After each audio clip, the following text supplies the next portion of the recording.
Yeah,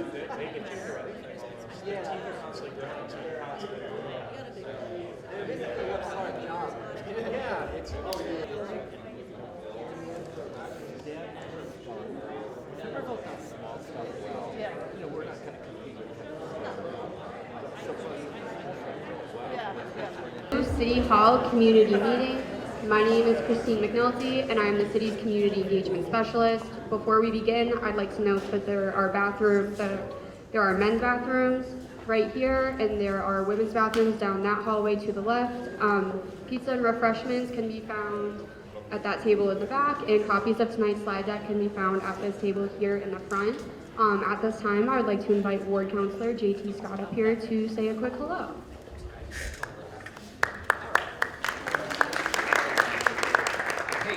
Thank you for being here tonight. I'm J.T. Scott. I'm your neighbor, and I'm just really happy to see folks come out tonight. I'm very excited to have the mayor and so many city staff come down tonight to tell us about all the initiatives that are going on right now, and frankly to be here so that you can ask questions in case you've got questions that you've been looking to get answers for. So I'm sure there's going to be plenty of time for it, and I don't want y'all to be shy about coming up. I'm sure in a little bit we're going to get all the city staff to raise their hands, and as topic areas come up, they'll be pointing out who in the city is working on those things. And it really only works best when y'all put your 2 cents in, because nobody knows your street better than you do. Nobody knows what your neighborhood needs better than you do. And it's that kind of expertise that doesn't just shape the street, but it shapes city policy. It also shapes what gets built in our neighborhood. And to that point, I did want to put out a plug for the Union Square Neighborhood Council. They're an incredible group that's been doing work for years, and that work is coming together in a really culminating event over the next month and a half. I'm going to mess up the dates right now, so Director Lewis, remind me, is the kickoff on October 28th? October 28th. So there's a kickoff meeting on October 28th, which is kind of a summary. Oh, thank you. There's a flyer right here, fresh off the presses. That's going to have a kickoff kind of summarizing the last 2.5 years of process on what's a proposed development down at the Aeronaut Brewing building, the old Eames envelope factory. This could be transformative for our neighborhood. It could bring a community center, it could bring artist space, it could bring a lot of things to the neighborhood, but balancing all those different considerations and making sure that that kind of development benefits the neighbors instead of just the developers.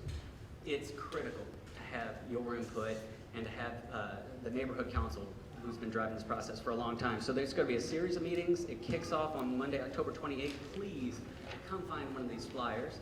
And while we're talking about civic duty stuff, Commissioner, early voting starts what, Saturday? Do I have that right?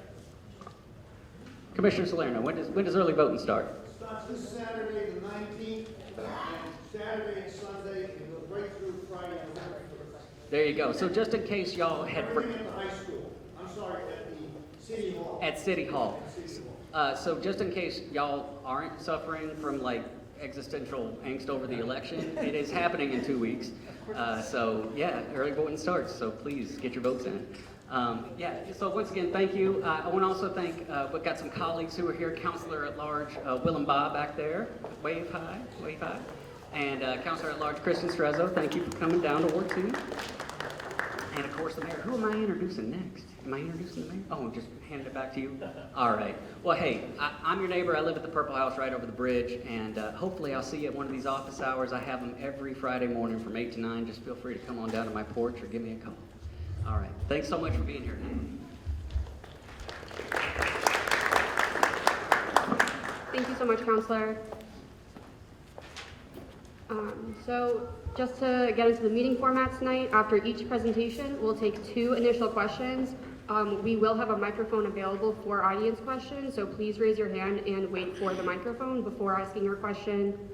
If we don't get your question initially, please hold on to it, because at the completion of all presentations, we will open up into a general Q&A. If we don't get your question at all tonight, please hold on to it and email cm@somervillema.gov, and we'll direct your comment to the appropriate department. Tonight's meeting is being recorded. Meeting recordings will be available online at the conclusion of our meeting series and will be posted on the City TV government YouTube channel. And with that, I have a few quick city updates before we dive into the main presentation. As you just heard, a reminder that the presidential election is upcoming on Tuesday, November 5th.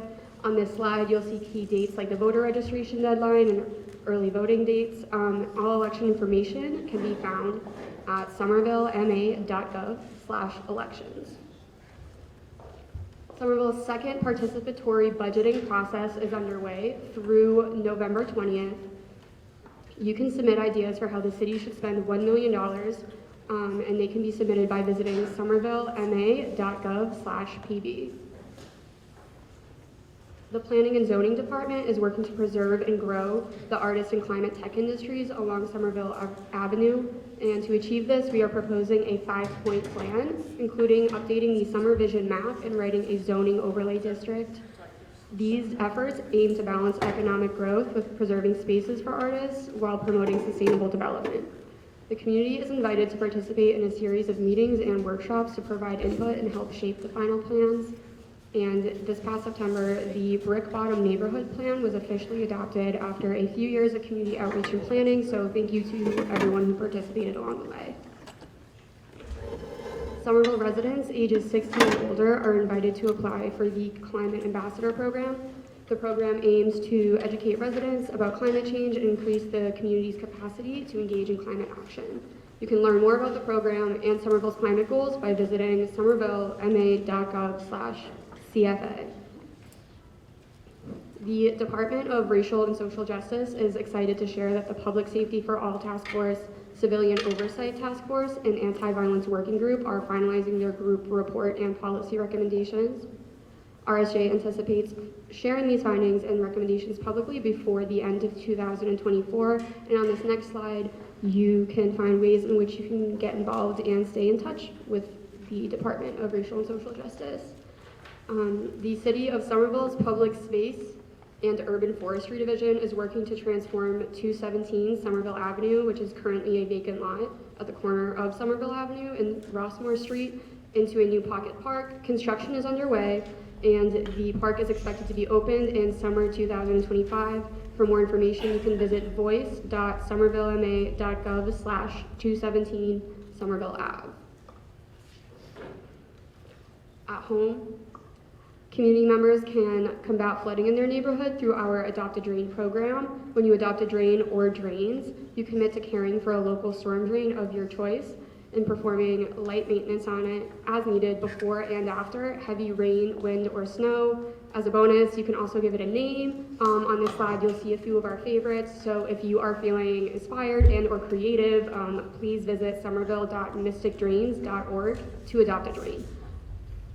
And I would like to note some upcoming events happening in Somerville. We have the Summer Streets Monster Mash happening this Sunday, October 20th, and Truck or Treat is happening on Thursday, October 24th. To see more upcoming events, please visit somervillema.gov/calendar. And finally, you can stay up to date with all things City of Somerville by subscribing to our weekly newsletter. You can do this by using the QR code on the slide or by visiting somervillema.gov/subscribe.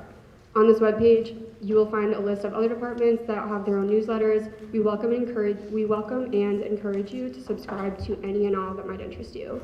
So this concludes our quick updates portion, and I would like to welcome Mayor Ballantyne to the podium.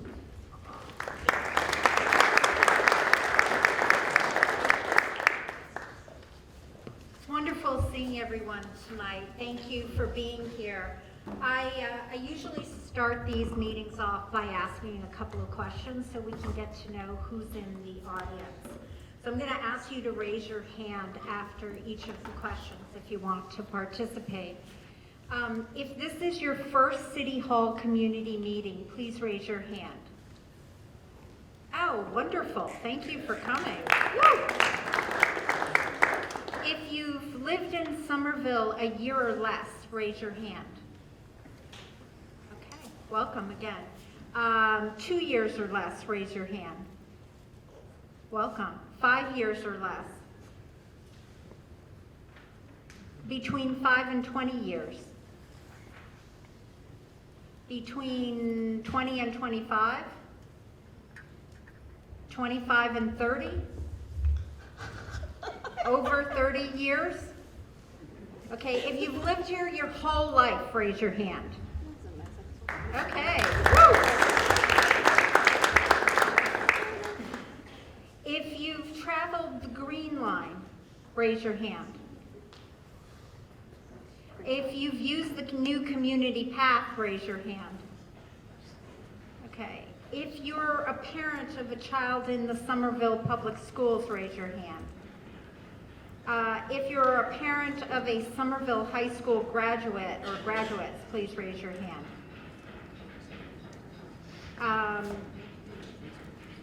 If you're a grandparent of a child in the Somerville Public Schools, raise your hand. Okay. If you own a pet, raise your hand. Okay, great. Well, thank you so much for that and participating. Now we know each other a little better. And I have to say, as I think this meeting is the first time that we've had so many new people at a first meeting. So thank you so much for being here. So tonight, I want to focus on some of the most fundamentally important work that the city does for the community.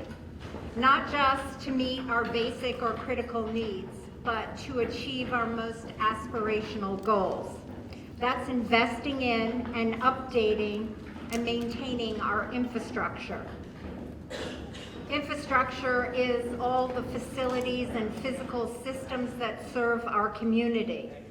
At the city level, that means everything from roads to buildings and sidewalks to utilities like water and sewer, to our public parks and playgrounds, to smaller items like manhole covers and street lights. But despite how vitally important infrastructure is, our nation has been neglecting it.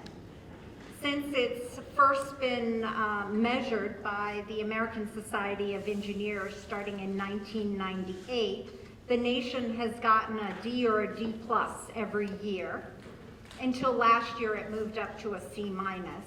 And Somerville is no different. So I've made it a priority to accelerate that work. It's not that the previous administration were willingly underfunding this need in Somerville. It's rather that infrastructure is extremely costly and time-consuming. So our community has had to find new ways to move forward. And we've done this in a number of ways. We've planned ahead to build up our revenue streams and completed years of visioning and planning. We've been smart to bring in community-driven development that creates new tax revenue, because it needs to fund the projects we want to work on. And we've also improved our bond rating.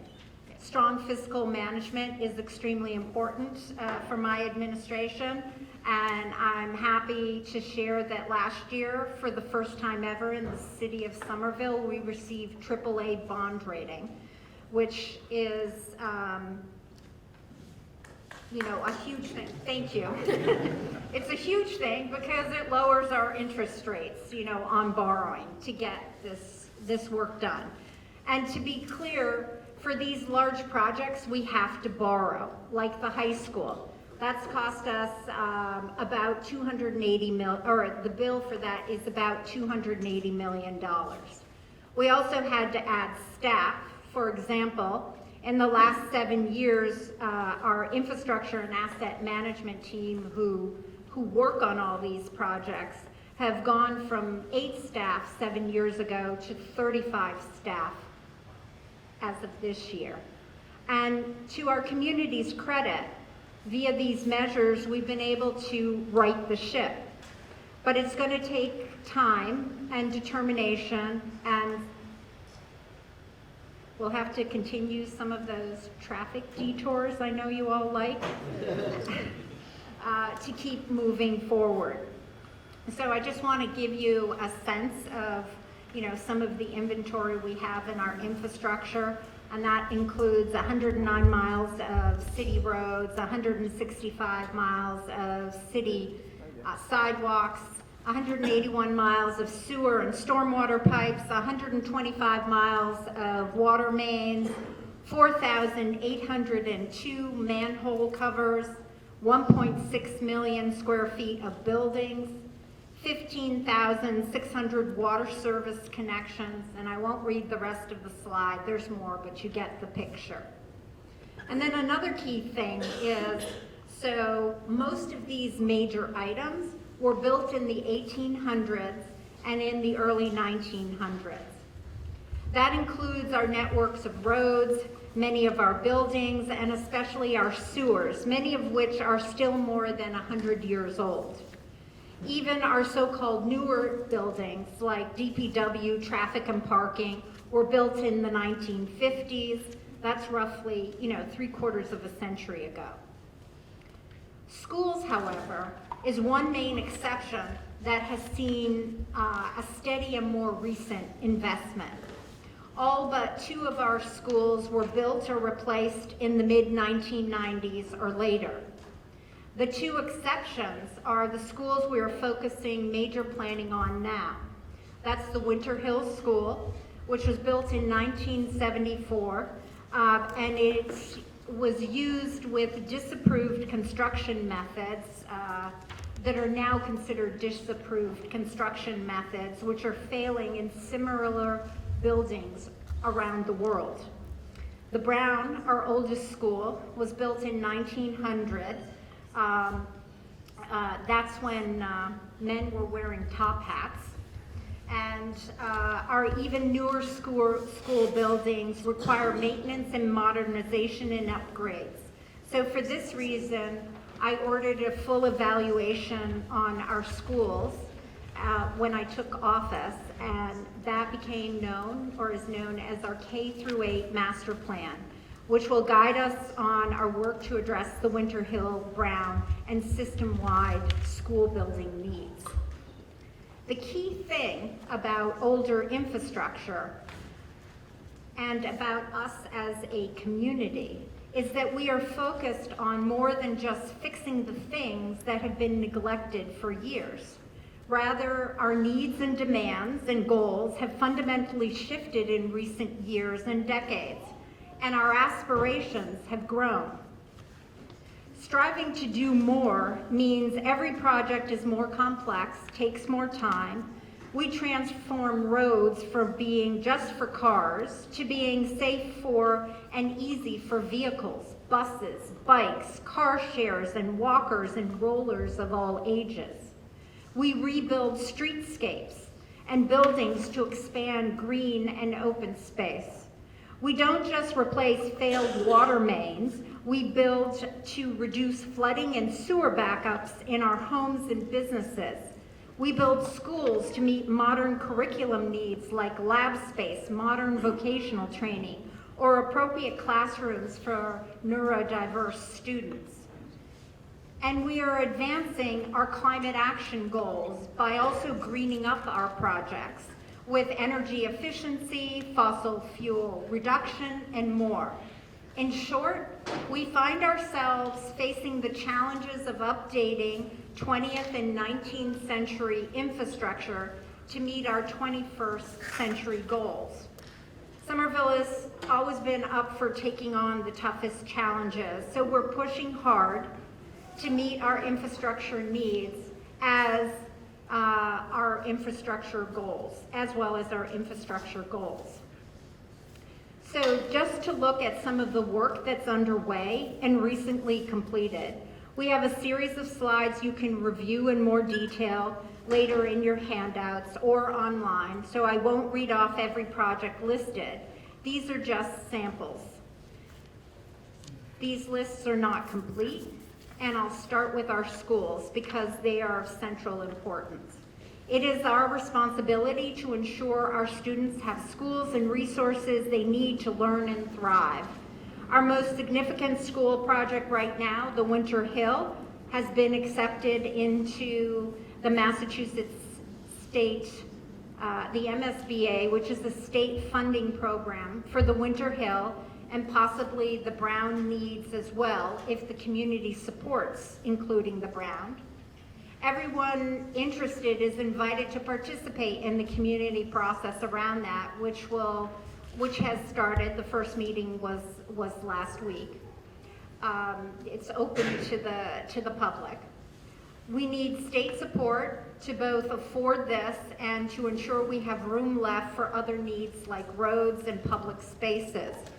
We are also continually working on other school upgrades, both inside and out, be that the playgrounds or new heating and cooling systems. We are also continually assessing our pavement conditions and repaving our roadways to restore them after our winters. We know how awful it is for you to drive over a pothole that throws out your suspension in your car. So in addition to pothole filling, our paving program targets streets that are in most need of repair. The map here is also online. It's an interactive map. It shows what we've paved recently and what's coming up. The purple streets are under contract right now for completion next year. Blue are planned for the coming 5 years. And also want everybody to know of every ability to be able to navigate our sidewalks. We also do spot sidewalk repairs. We work systematically also as well to upgrade full sidewalks for accessibility and safety. And when we can, we roll in a sidewalk project to a street project, which brings the all-important costs down. We just completed phase 1 of repaving Highland Avenue. I know it seems like it took forever. That's partly due to the pandemic. It's also because we upgraded the sewers and other underground utilities first before putting down the interim paving. Soon we'll start the design process for the full redesign with the community priorities at the forefront. We've got some projects underway for Elm and Beacon, Broadway, Western Pearl Street, Washington Street, and more. And we also recently completed projects on Eastern Pearl Street, Powder House Boulevard, Holland Street, and more. In our recent Public Safety for All survey, the #1 safety concern raised over and over was traffic safety for every single ward and almost every demographic. We heard you then and we heard you now, and my administration has greatly increased the pace of traffic calming installations as part of our infrastructure work. We are installing safety features like raised crosswalks, speed humps, and traffic circles at significantly higher rates than pre-pandemic years. From 2017 to 19, on average, there were 7 features per year. In the last 2 years, it was an average of 56 features per year. I've made it my priority to accelerate this work because, honestly, lives are at stake here. And you all have raised the alarm, and because I share your concern. We are also continually working to upgrade our more than 80 parks, playgrounds, and fields. Projects can be as large as the construction of Rivas Field or small like the recent expansion of Glen Park Community Garden. We are also doing leading edge work to develop POPs, which are known as privately owned public spaces. When new development comes in, we require large projects to provide new outdoor spaces that all can use, and we help design those. And finally, we don't just build above ground when we construct green space. We add water retention features under every park where possible to reduce flooding, and it works. When I was a counselor, I used to regularly get heart-wrenching, and Counselor Scott, this was before you actually came on in 2018. I used to get heart-wrenching phone calls and emails from residents in the Union Square areas whose homes and businesses were flooded. after water retention tank holdings of 1.2 million gallons were installed under Lincoln Park, most of those calls have stopped. Our city buildings also need attention. Our firefighters deserve quality facilities. Our residents need fire stations that best serve our neighborhoods. We are currently building the city's first new fire station in nearly 100 years over at Assembly Square. Next month, we start another important city building project. I shouldn't say, we actually started this week, is City Hall. We'll get a new slate roof, and the clock tower will be repaired. Thank you. Our water and sewer system may be mostly underground and out of sight, but it is easily our most critical infrastructure. We cannot function without clean water and proper wastewater systems. And with increasing extreme weather, we must reduce flood risks. We also have a federal administrative order for stormwater and a coming federal sewer consent decree that requires upgrades to our combined sewer system. That's another way of, the Fed said we have to do this and we have to have a plan in place.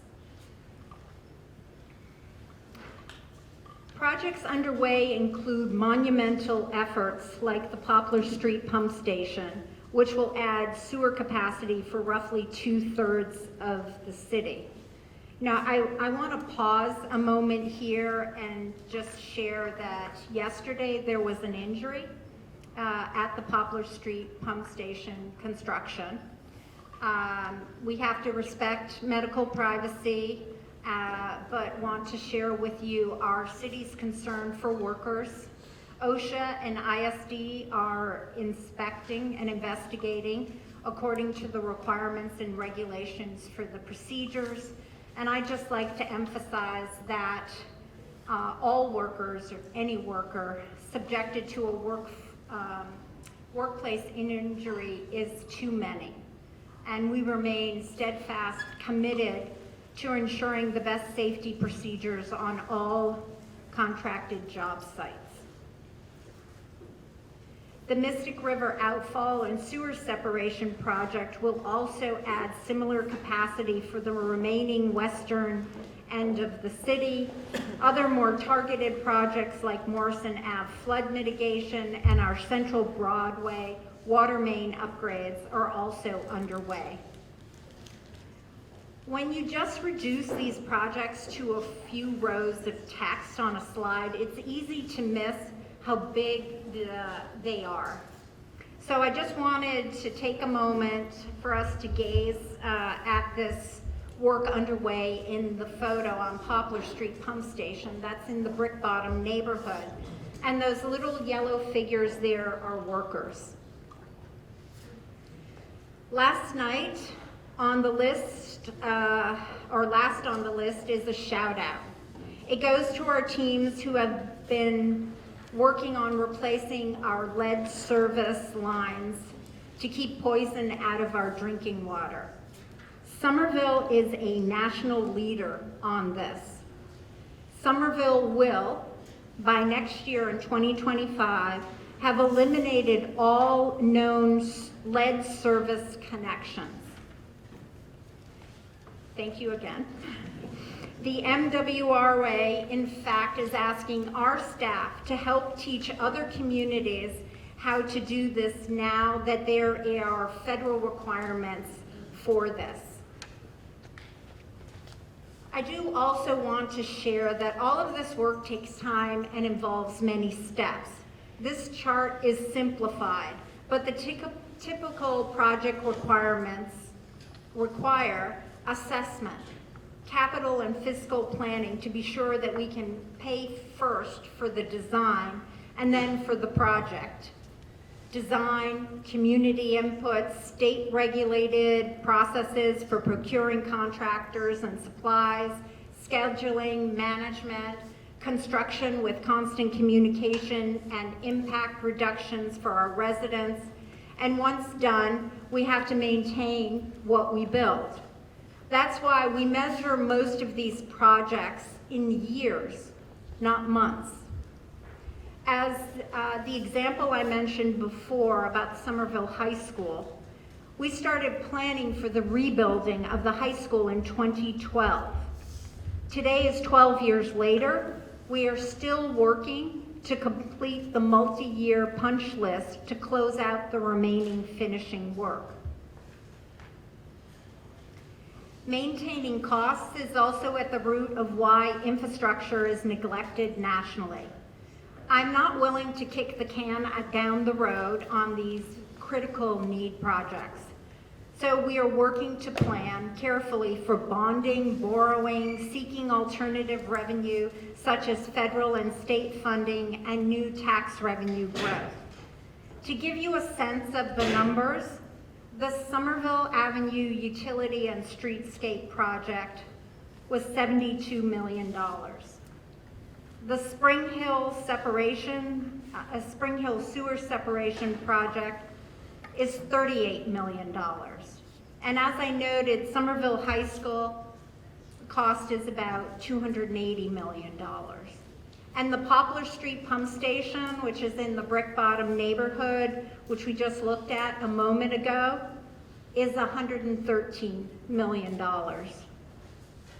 Sidewalk costs for one mile is about $1.5 million. Paving a roadway for 1 mile costs about $1.5 million. So if you want to do a full reconstruction, that includes both sidewalks and the roadways, that's about $4.5 million per mile. That's just a sampling. With all the work we have to do across the city, we want to ensure we're working as efficiently as possible, both in terms of time and money. One way to do this is by digging once. That means we coordinate with city teams and external partners such as Eversource Gas to ensure essential underground work is completed first before we pave a road or build a new streetscape.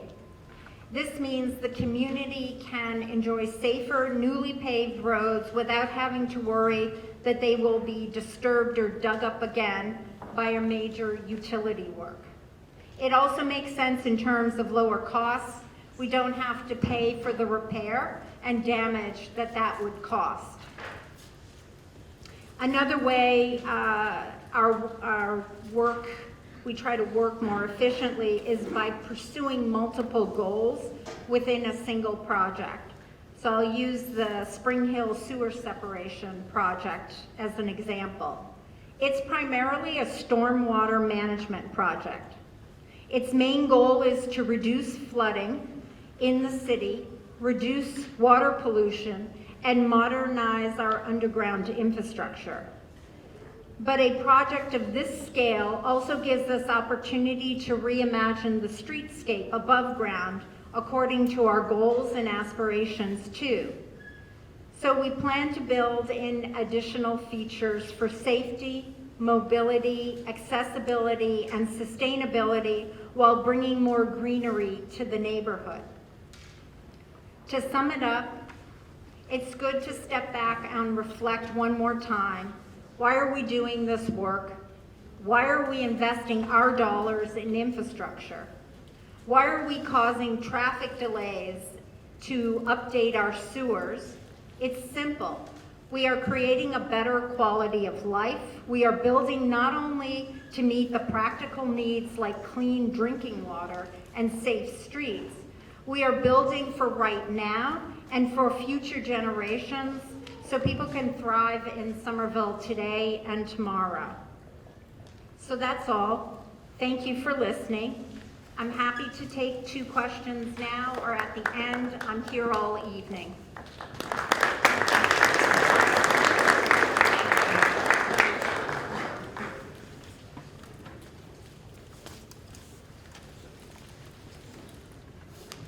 Thanks, Your Honor.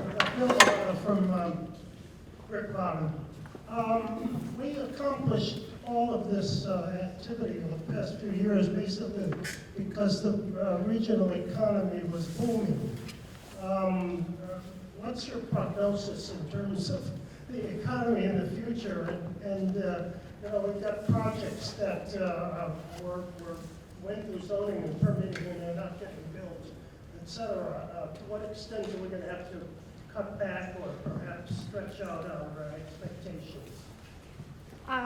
Thank you so much for the question. You know, at broad brush stroke, for those of you who are interested, our Director of Finance did a presentation last February. It's online to the Finance Committee, again in March and again in,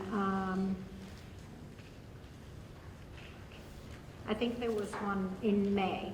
So we will be doing another one. Historically, the city has, I've upped those to answer your question. The conservative, the outlook, the economic outlook is conservative. That's it. We are monitoring all the time where things are. Our costs go up too. You know, for example, you know, health insurance. We will keep you apprised as we go on, but what we've been saying is that it is conservative. Just to share that you will see projects in construction. There are 10 life science projects that have been in some form of construction. 3 are tenanted. The other 7 are not. They're not tenanted. And there has been no new building permit for construction of any new, on the commercial side, in 2 years. And there is a, over across from Twin City Plaza, there was a project that started on its foundation right behind Brick Bottom that has been paused.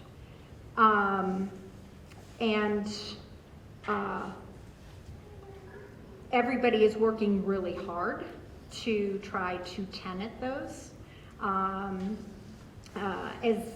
you know, much as possible. So, but the big picture is it's conservative.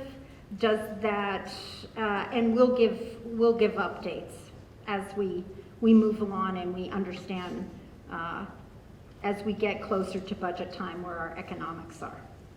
Thank you for the question.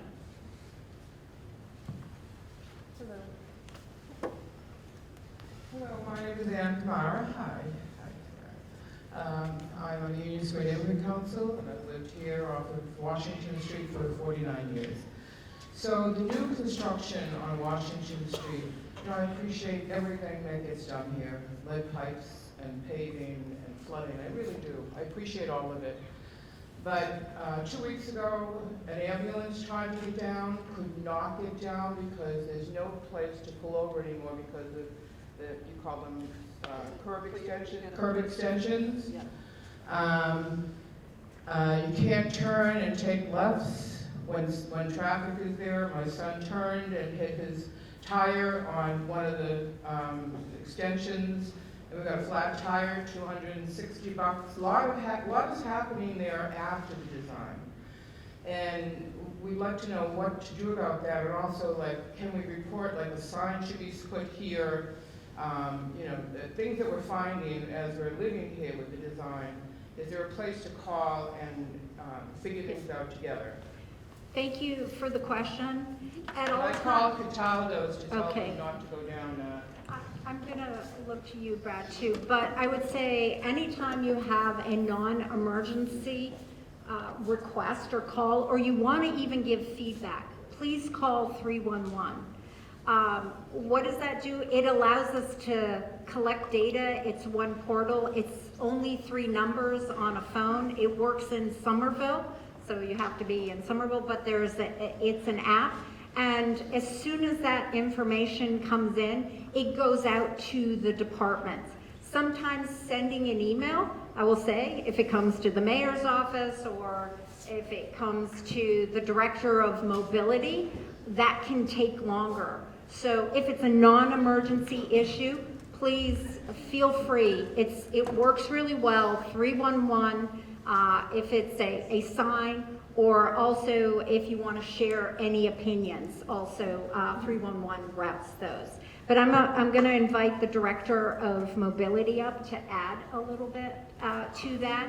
I am here all evening, and so I'll take more questions at the end. Thank you. Thanks, Mayor. And thanks for the question, and thanks to you and all your neighbors who are living through construction, whether it was the different phases of water, sewer, gas work that the mayor was describing earlier. Your question was about how the construction is working and whether the new design will allow us to be safe and get where we need to go.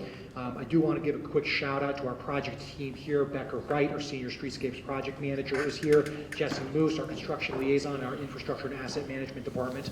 So we'll be happy to talk about this in more detail. Let me just give a kind of quick 2-minute summary.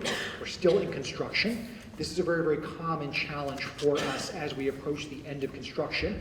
The sequence is always you put the curbs in first before you get the final pavement or the final pavement markings. Most of the signs should be in at this point, right, Becca? There could be a couple that are still pending, and we can do that review to make sure that visibility and kind of turn restrictions and all that sort of stuff is dealt with. But please, folks, hang in there another few weeks. We, I believe, have a paving date scheduled, knocking on wood, for good weather. So final pavement markings, and final signage will all be going in the coming weeks. And things are going to make a lot more sense. They're going to be more predictable. One of the things that you should all know is when we are doing ambitious safety projects like the Western Washington Street improvements, there's a whole bunch of professional due diligence that goes into those processes. There are models that are used to make sure that vehicles of different sizes can be making turning movements, for example. But then we don't just trust those models. We actually go out and test them in the field as well. So Assistant Chief Sean Tierney is here from Somerville Fire Department. Sean and his teams are constantly running fire apparatus around, whether it's smaller ambulance services, medium-sized pumper trucks, or the mega ladder and tower projects. So we're constantly putting cones down, spray paint, testing these things. And then believe it or not, if things don't work, we tell our contractors to change them to make sure that folks can get where they need to go. So we're always working with emergency services. If there are issues with the ambulance companies or with fire department, we're going to hear about it, and we're going to make adjustments to make sure that folks continue to get where they need to go. So I hope that's a helpful kind of 2-minute answer to the question. Just please know that things will get better. It's really awkward right now. In the meantime, as the mayor noted, please continue to call 311, email construction@somervillema.gov with any questions. Thanks.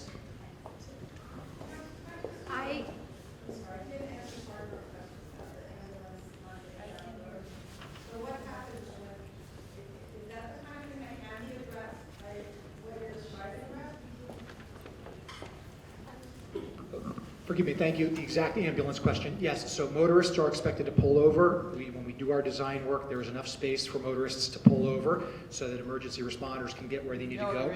If there are traffic cues and traffic signals, one of the things that we have today is detection so that the signals actually override their regular cycle to clear out a traffic cue at Dane Street or at Webster Avenue or at Beacon, for example. And we're constantly trying to upgrade those signals because that's where a lot of that time loss occurs. So again, if you see the lights in your rearview mirror as a motorist, you got to pull over, and we did retain a bunch of space for that pullover activity to occur.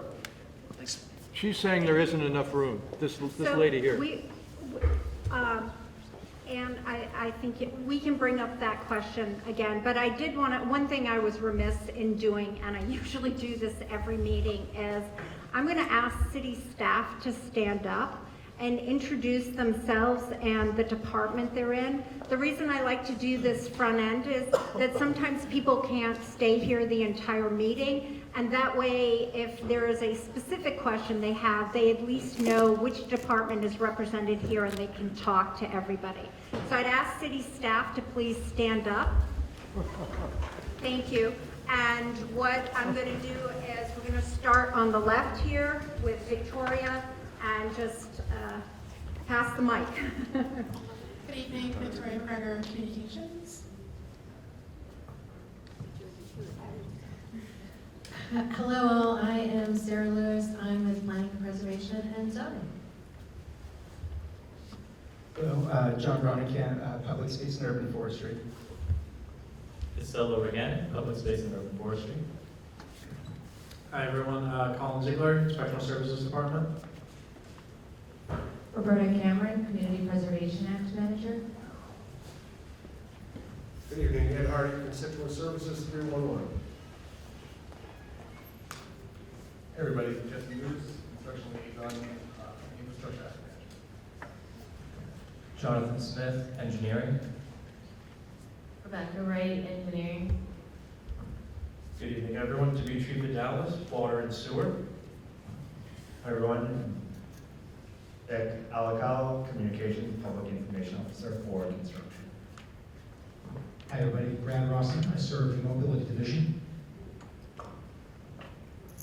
Hello, Penny Taylor in the Office of Housing Stability. Lisa Davidson, the Housing Division. Hi folks, Josh Leckerley, Sustainability and Environment. Hi, I'm Lily Blackmer, and I'm in the Economic Development Division.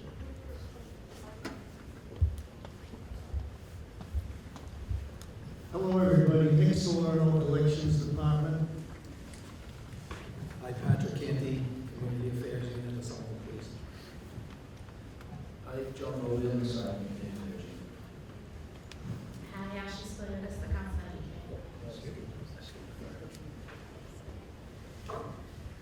I'm Sean Tierney, I'm the Assistant Fire Chief.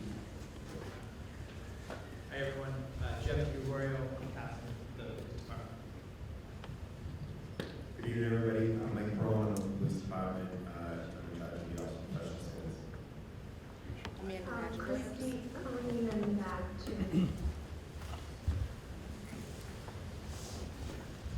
Hi everyone, good evening. Somerville, Office of Urban Affairs.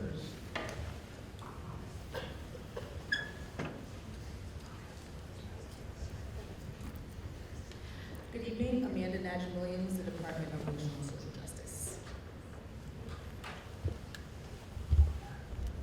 I think we got everybody. Thank you, staff.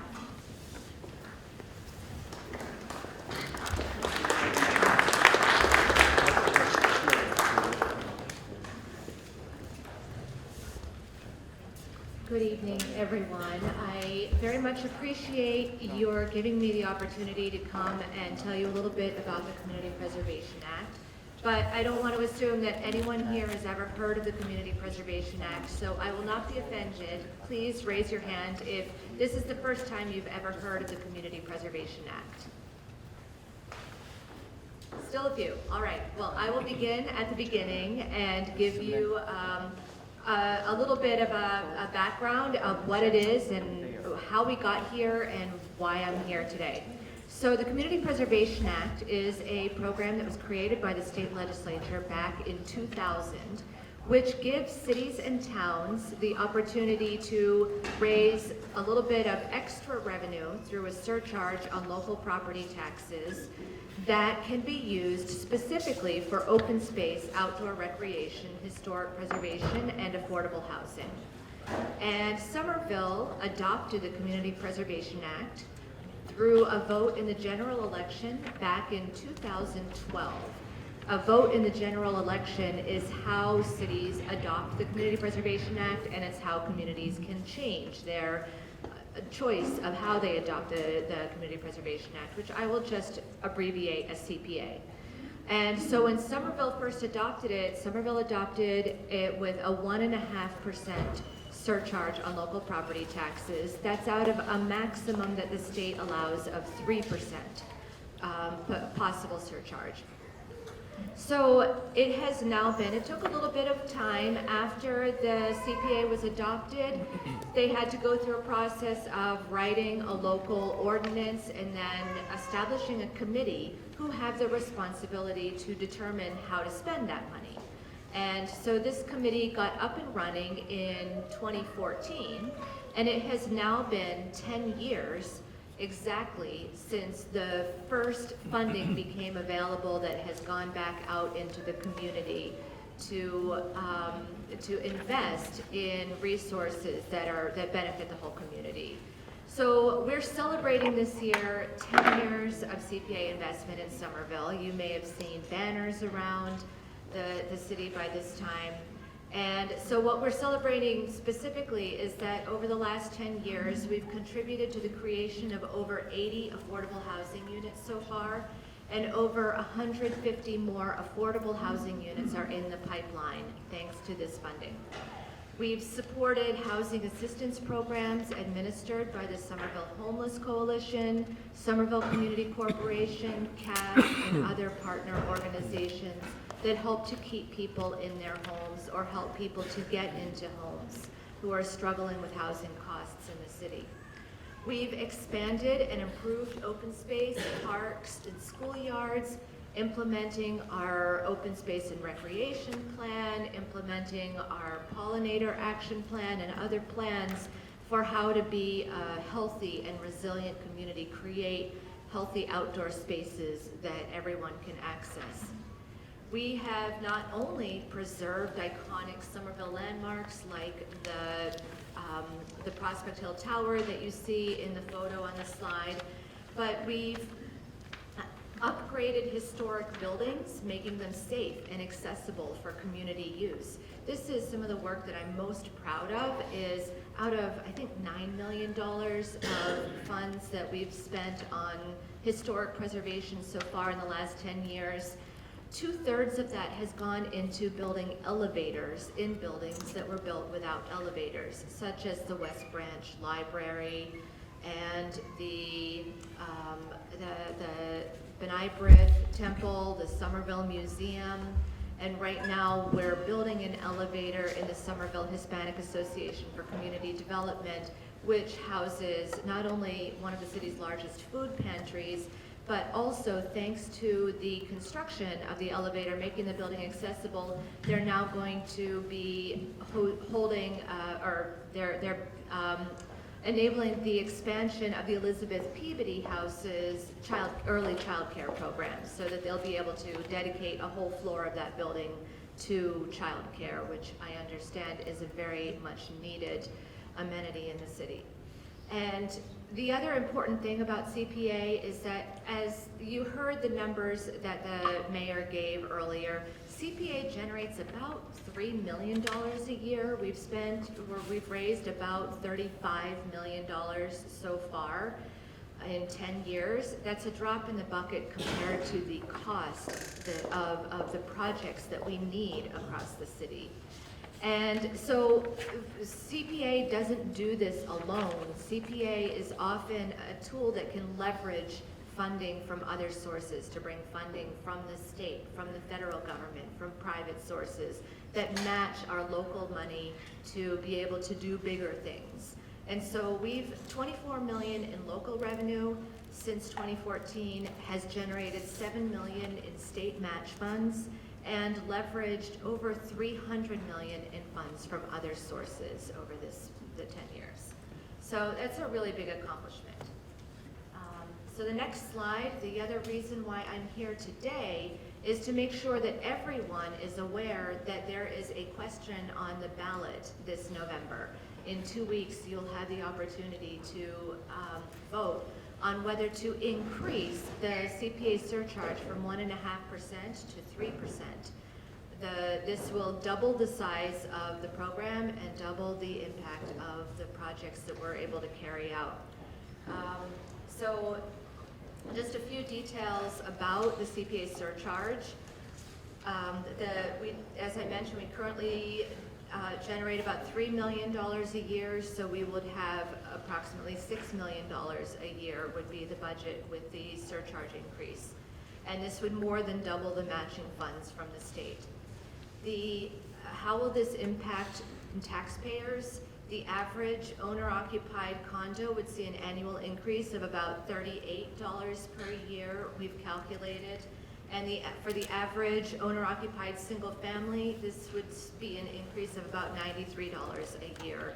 The surcharge is on top of the property tax bill. So whatever your property tax bill is, whatever other exemptions you already have, this would take those exemptions into account.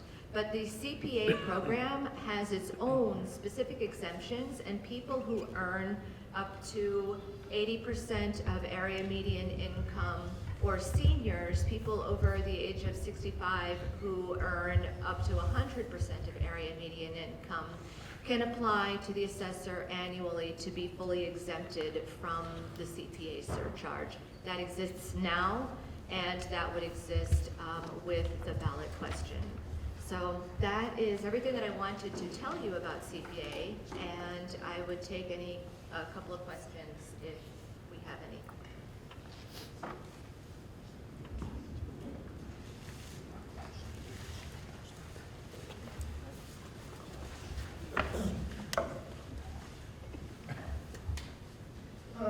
Last July, or June, in the end of the budget season, the city council and the mayor had quite a tiff over the question of the sewer and water rates.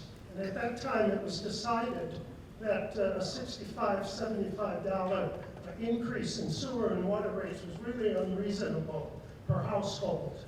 I'm confused by why the policy choice prioritizes the items on the CPA over the sewer and water issues, and what the justification is for tax increase that's was deemed back last July to be unreasonable.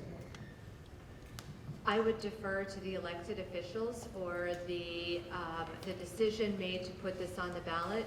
But one thing that I would point out is that the exemption that's allowed under the Community Preservation Act for low-income households and low and moderate-income seniors is something that's unique to the CPA program and is not available to the water sewer ratepayers, so that there's the possibility with CPA to be exempted from paying the surcharge increase, which doesn't exist for the property taxes or the water sewer rates.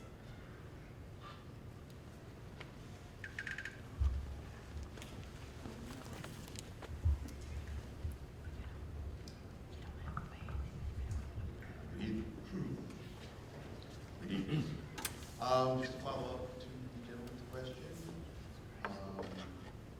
I understand that the increased rates for this project are annual. Is that correct? The surcharge is similar to the surcharge that's already on property tax bills that was adopted in 2012. So each property tax bill that you receive, there's an additional, currently 1.5% on top of that tax bill. And so with the surcharge increase, that would be an additional 3% on top of the property tax bill that you receive. Okay. And you see that line on your property tax bill, you'll see CPA surcharge. So then it's annual. Yes. My question is, what about the water bill issue of an increase of 65, 70, whatever dollars? Was that annual increase or monthly increase in water rates?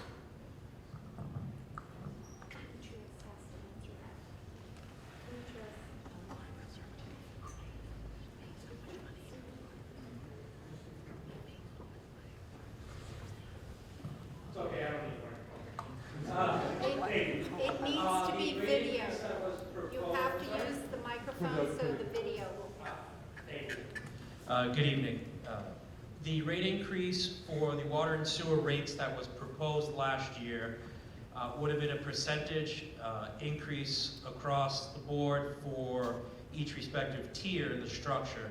It would have ended up, on average, I believe it was $50 per household per year was the average. It does vary because there's multiple households in multiple family homes, so we averaged it out per household. So it affects every account differently. That increase did not pass, so it has not hit anyone's accounts. So it hasn't been reflected for this fiscal year. But then you're saying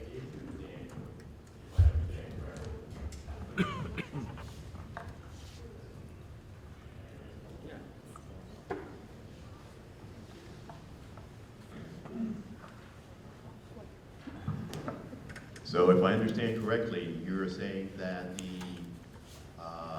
$65, $50 increase in the water rates was also an annual increase, not a monthly increase in the water rates. Is that correct? That is correct. It would have been on average an annual increase.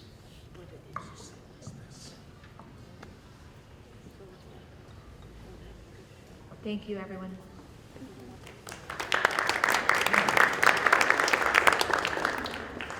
Thank you so much, Roberta. Next up, I would like to welcome Brad Rawson, who is the director of our mobility division. And I would just like to remind everyone that we are going to open up into a general Q&A format at the completion of all presentations. Thanks, Christine. Hi again, everybody. My name is Brad Rawson. I'm a Somerville resident. I'm a proud parent in our excellent public schools here, and I serve as Director of Mobility in Mayor Valentine's office. I think we sometimes forget that you all don't live in the world of municipal bureaucracy the way that we do. So I do like to take 60 seconds and just describe the department that I'm a part of. We are about an 80-person public policy office that handles a whole bunch of different subject matter disciplines. So we have, no exaggeration, 30 affordable housing specialists. Lisa and Penny are here from our housing teams. We have a dozen economic development specialists that do small business assistance, workforce development, and real estate development. William is a part of that team, and he introduced himself earlier. We have a team of landscape architects, certified arborists, and parks project managers. John and Estello introduced themselves earlier. They're here representing. You met Sarah, who is our planning and zoning team, who handles case review, private development permitting, everything from neighborhood dormers to skyscrapers in Assembly Square, Boynton Yards. So again, you get the picture. We're part of an interdisciplinary policy office. The little team of 8 that I lead is called the Mobility Division. We have 2 major objectives that are articulated by our city. We don't make these ideas up ourselves. Our job is to channel your energy. Our residents have asked us to do 2 major things in the Mobility Division. One is save lives by building traffic calming in as many locations as possible. We've had 7 Somerville residents killed while crossing the street in the last 4 years. These are preventable tragedies. By building narrower streets, by building raised crosswalks, by building separated bike facilities, we can reduce the likelihood that our residents are injured or killed on our streets. And this is coming out of community process with official city policy. The second is to facilitate the rapid and full decarbonization of our transportation system in Somerville. We have a climate action plan, like many cities, and we acknowledge that about 35% of our carbon emissions come from the tailpipes of motor vehicles that start or end their trips in Somerville. The Somerville community has worked on these issues for a long time. Our official climate plan says eliminate all transportation sector emissions. That means really transforming the way that people have legitimate opportunities to use the subway, to use the bus, to walk and bike for their diverse needs. Tonight, I'm going to focus on the first part of that portfolio. That's our safety program. So, a couple examples of our team's work, which we do in partnership with many other city departments, like our engineering team, our fire department, and others. So here you see a construction progress update on Western Washington, which we touched on earlier. And on the right side, I want to call folks' attention. You all have been advocating for neighborhood traffic calming, even when we don't rebuild full sidewalks or repave full streets. Building speed humps is a proven way to save lives on our streets and improve quality of life for our residents. So this is a location on Concord Avenue. Newton and Concord are scheduled for speed hump installation this fall, and we have a whole bunch more Ward 2 streets that will trail along next year, Perry Street and Dane Street among them. So we're really excited about this work, and we hope that you folks are as excited as we are when we think about more legitimate, safe ways to get here to Lincoln Park, to get to the grocery store on Somerville Avenue, etc. So these tools work. It's really important for us to use meetings like this to remind you all that these are not just pie-in-the-sky theories. They are evidence-based solutions that are used around the world, around the country, around the region, and around Somerville. Here you see a couple of data charts that show that over the course of the last 10 or 12 years, we have done 2 amazing things because of this commitment to safe streets. We have reduced the overall number of crashes reported in our little 4 square miles from 800 or more per year down to roughly 600 a year. That would be all crashes, whether it's a little fender bender or whether it's something terrifying where a pedestrian or a bike rider is run over by a big truck. So all crashes have been reduced, but the ones that we're really focused on are the ones involving vulnerable people, walking, wheeling, and biking. So the second chart shows you that over the last decade, we've gone from 40 or 50 of these bad pedestrian crashes to about 20. Like a 50% reduction, folks. And remember the slide that the mayor showed, which I'll bring up in a second now. We are really scaling up the way that we build raised crosswalks and speed humps and many other treatments. So we do hope and expect that these numbers will continue to go down to 0. No loss of life on our streets is acceptable. Next slide, please. So here you get a sense of how we measure our progress, the evidence that we show that our work is working, and this is the product of many hands. Folks like Becca and Jesse are constantly bird dogging our contractors. It's really hard to get contractors to show up for streets projects, just like when you're getting your kitchen remodeled or you're trying to get your roof redone at City Hall. So there's just so much round-the-clock work that folks like Becca, Jesse, and many others are doing to try to make sure that we are building quickly, safely, efficiently, and communicating throughout the process. So I can't wait to see what our 2024 numbers end up looking like. We're definitely trending towards that same 50 or 60 locations citywide. And again, we do this because you have asked, because our city council asks, because our state delegation asks, and our mayor asks. Next slide, please. In addition to transforming the way that we build more safe streets, we are also working really hard to improve our communication techniques, ways for folks to get engaged, to advocate for safety in their neighborhood. Back in the day, it had to be like, call your city councilor and get them to work with city staff to try to get on that list. That is still a part of our process, and we will welcome that kind of feedback. JT, Jake, Willie, Kristen are all great at that in their roles. But we also wanted folks to know that you can call 311, and a 311 ticket will reach us, and we will respond to it.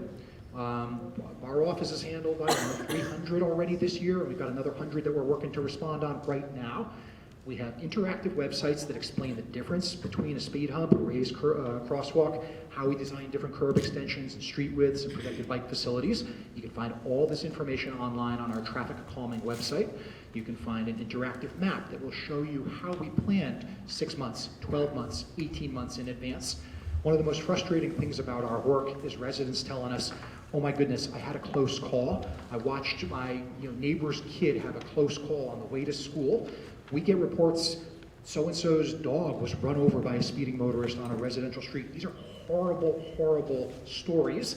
And one of the things that we want to communicate to our residents is, thank you for alerting us to this. We're going to evaluate it. We're going to get it on the prioritization list. But it sometimes will take a couple of years to get there. So that's what this interactive map can help communicate to you all for fair expectations. Next slide, please.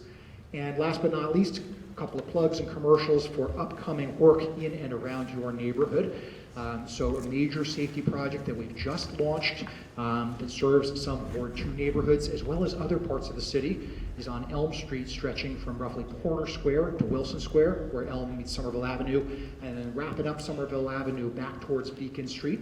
This is like the super highway of walking, of transit, and of bike riding in Cambridge and in Somerville. And we have a lot of people at risk every day. Our residents are constantly raising their hands at meetings like this. They are constantly showing up at our office hours events, constantly sending us emails and survey responses saying, really uncomfortable on these streets. Can you do something about it? The answer is yes. We have put a plan together. It has received endorsement by the City Council. The City Council took a really progressive step, passing a law that really locks in our obligations to build out that Safe Streets network and that protected bike lane network. So the Elm Beacon Connector project is going to be one of the first. Can I get a quick show of hands? Were any of you among the 160 people who showed up at our kickoff meeting 2 weeks ago? No, for real? All right. 160 people showed up. It was so cool. I love how this is such a tangible thing for folks. Next show of hands. Does anybody here receive our regular construction updates and newsletter that Jesse and many others work on? Okay, that's a better ratio. But those of you who didn't raise your hand, you're living through perhaps the epicenter of construction impacts in all of Somerville. You gotta get on these newsletters, folks. It's super frustrating when a crew shows up early morning, late at night, and you feel caught by surprise. This is one of the ways you can reduce the likelihood that happens. Please sign up for the construction updates. And then back to kind of the policy side, last show of hands, do any of you receive the monthly mobility division newsletter where we talk about design and engagement? Okay, that's somewhere in between. It's like 5 hands. Either you're falling asleep and you're tired of me talking, but please do sign up. We work really hard. Folks, this stuff is controversial, and to your point earlier, it can be slower and more awkward to drive around. We have been locked into a status quo for the last 50 years that says the only way to get around in America is to drive, and that has resulted in incredible impacts to safety, to equity, to climate, to economic competitiveness, and to quality of life. The Somerville community has said we want to change that narrative, and we want to do it quickly, but we want to do it in partnership with the community. Please get involved in these processes, whether you agree or disagree that we are moving in the right direction with transportation policy. Our obligation is to give you legitimate and timely opportunities to get involved. So I'll be sticking around after. I'll answer a couple of questions right now, and then I'll be here all evening. Thanks for your time and attention.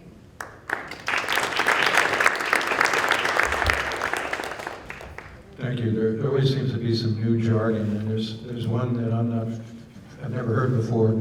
It's part of this project that you just mentioned. Neighbor way.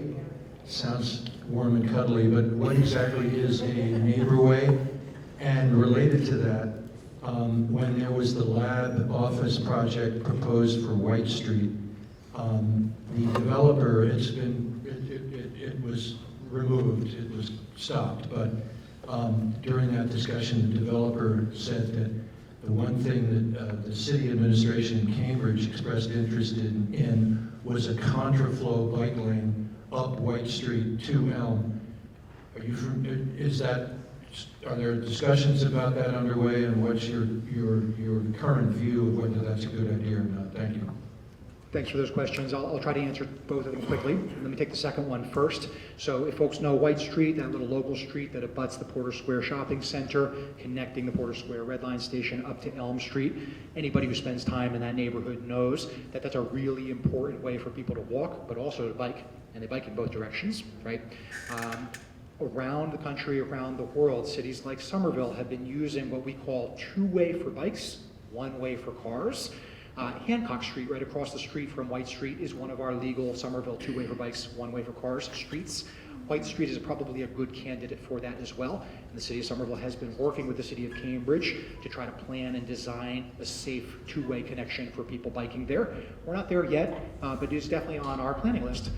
So please, again, get plugged into these processes to stay abreast of any design development and changes that are in the pipeline. The second question that you asked was about neighborways, and I'm sorry if we speak in code, this happens sometimes. So neighborways are a type of street that Somerville residents and activists kind of coined about 10 years ago. And it's almost like, going back to our roots, the idea that you can walk your dog in the middle of the street, that you can, a kid can ride the bike in the middle of the street without a dedicated bike lane. This tends to work on back streets, on neighborhood residential streets, where you might have like 1,000 or 2,000 cars per day. We're not talking about the Washington streets where you have 8,000 or 10,000 cars a day, the Beacon streets where you have 10,000 or 11,000 cars a day, but the back streets perhaps like Perry someday. So the idea is traffic calming, discourage those convenient cut-through trips, which have really been magnified by navigation apps like Google, Waze, Apple Maps, and just normalize walking and playing in the street again. So that is the kind of quick definition of what a neighborway is intended to be. We've done a whole series of in East Somerville, near the East Somerville Community School and the Capuano Early Childhood Education Center.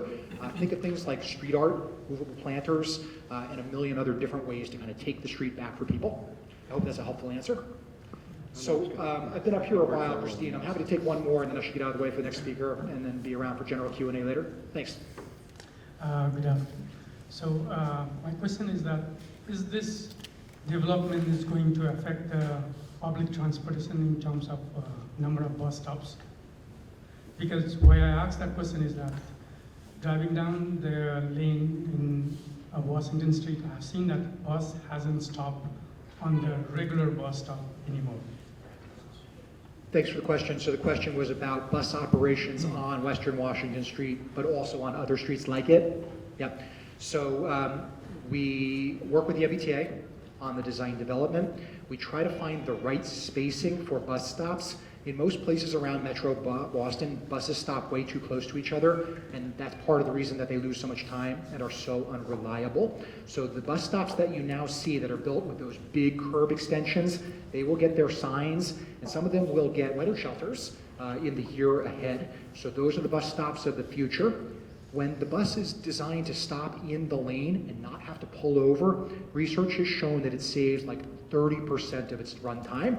It's unbelievable how much time is lost by a bus driver trying to nose their way to the curb and then compete to get back into the travel lane. There are also major accessibility challenges if a bus can't really get up parallel to the curb. That's part of the reason that we build those big floating islands, so the bus can just slide right up, let folks on in an accessible manner, and then get back on their route. Route 86 on Washington Street is the highest ridership, highest frequency bus in all of Somerville, and it's about to become even more important. This winter, the T is going to be increasing service frequency, so part of our job as the city is to do everything we can with traffic signals and bus stops to make those buses run on time and give more people a chance to get out of their cars. So again, thanks for your attention. I really appreciate you all being here, and I'll stick around later. Thanks.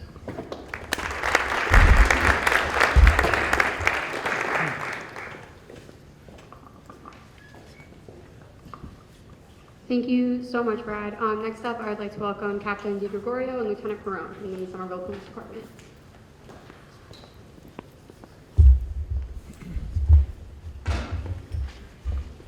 Good evening, everybody. Can everybody hear me? Yes.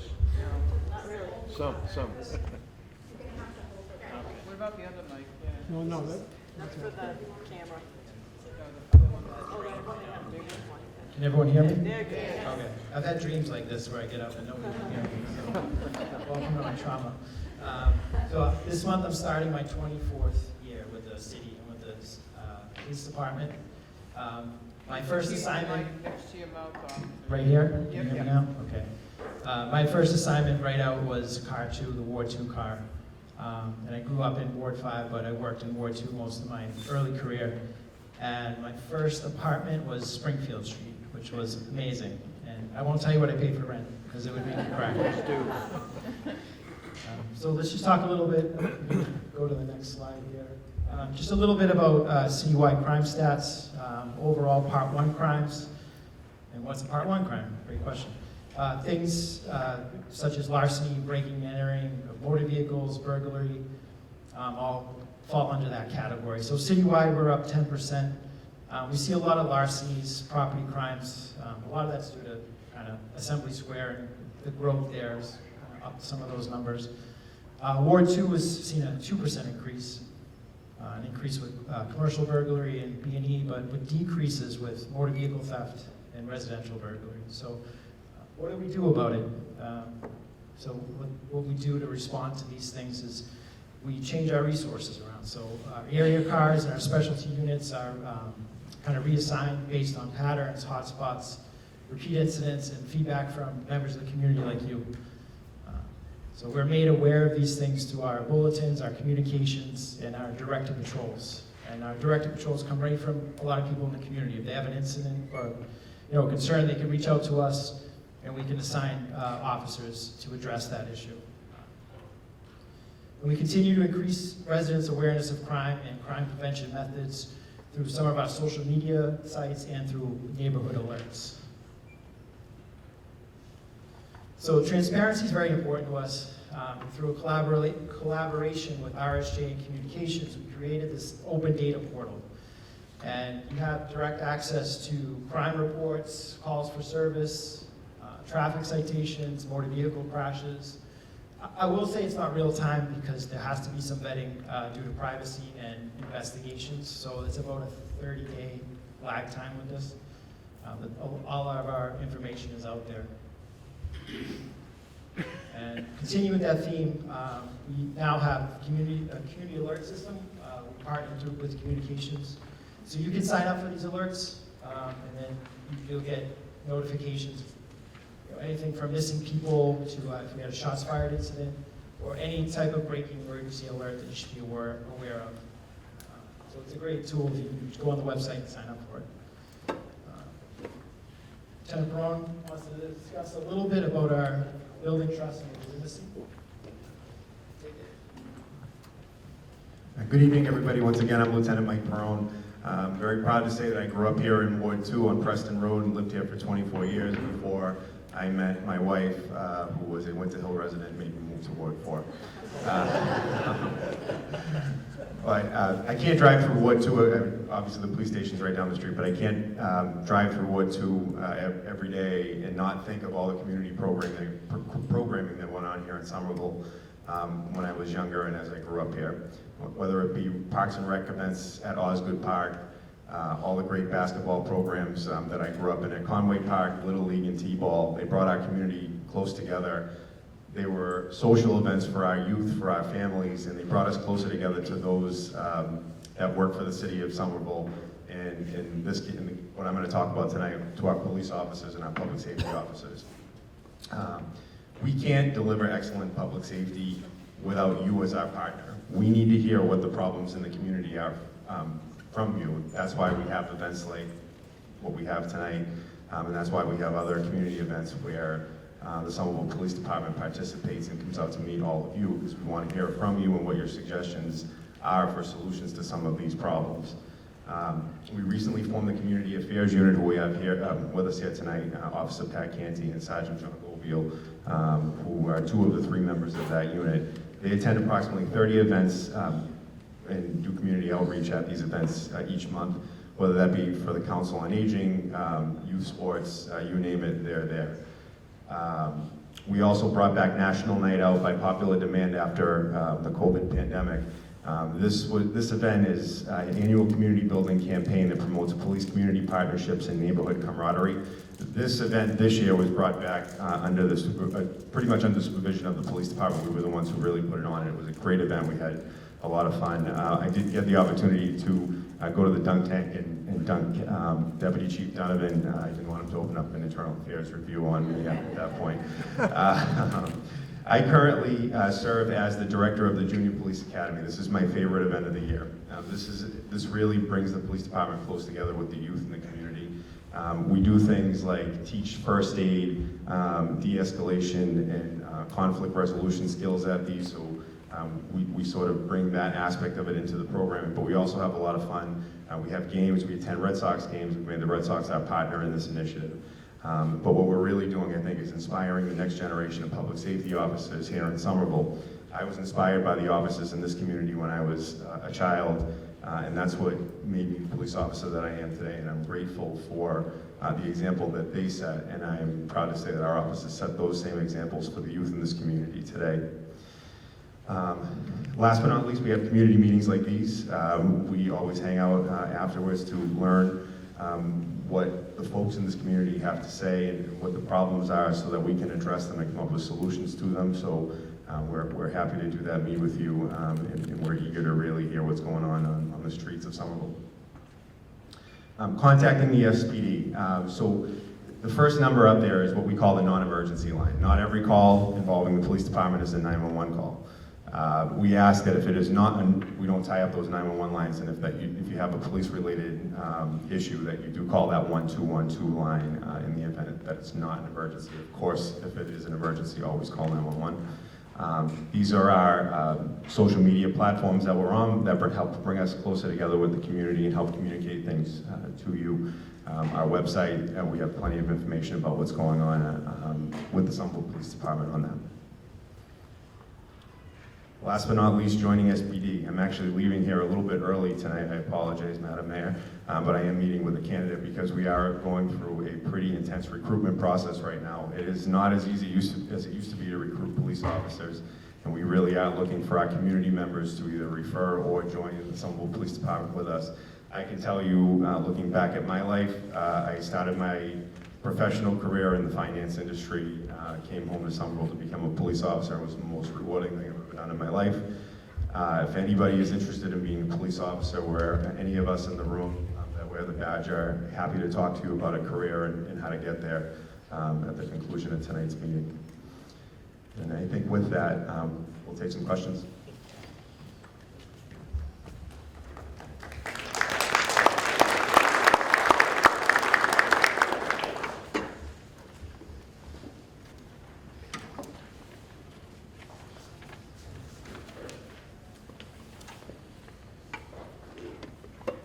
sometimes these community forums can be exhausting, and there's a lot of negativity. There's positivity, but I'm Linda Kelly. I'm with the Mystic Learning Center and the Dojo, and I just wanted to do a shout out, if that's okay, to your police officers. Mystic has had support from the police for the past couple of years. It's been amazing to us. We have the kids reaching out to the police. When you guys first came, everybody was uncomfortable. Now they run at them. So I just want to say thank you very much for bringing the community police officers back. I'm thrilled to have them.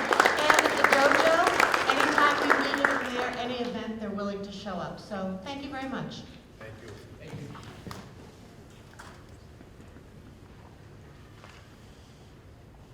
Hi, I've got a question about bike lane enforcement. We've had a large growth in bike lanes in the city recently, and I was wondering how much is police officers actually doing to actually enforce the usage of cars not stopping and driving in bike lanes. I see a lot of that as I drive along, especially along Somerville Ave, which I use a lot.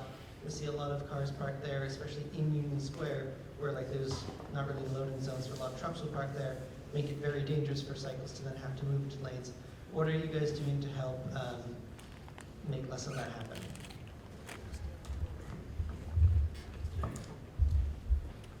So, can you hear me? No.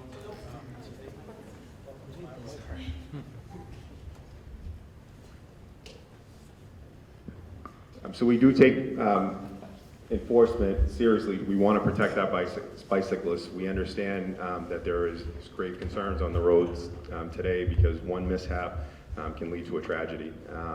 We have our traffic unit out in the community who do the best they can to enforce the rules. They obviously can't be everywhere all at once. We do use some grant funding to go out and educate the public on how to keep our cyclists safe. So we do have programming available within the police department where we are making our best efforts to enforce those rules. But again, obviously we can't be everywhere, but we are educating the community on those safety concerns.